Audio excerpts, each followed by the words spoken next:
Hello friends, welcome to Scott Luther's channel. Of course, just like previously we had learned how to create a YouTube channel, and we agree that in the next tutorial we shall be learning how like how to create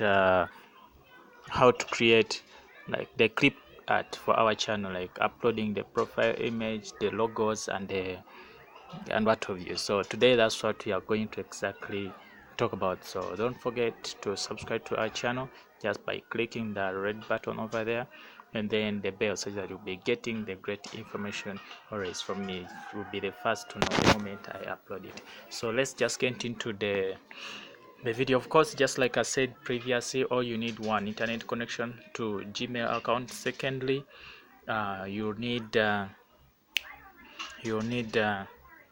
what sorry sorry for that. Of course, it's normal. You'll need a YouTube app. So today, if I told you I'm using Android, of course, so today let's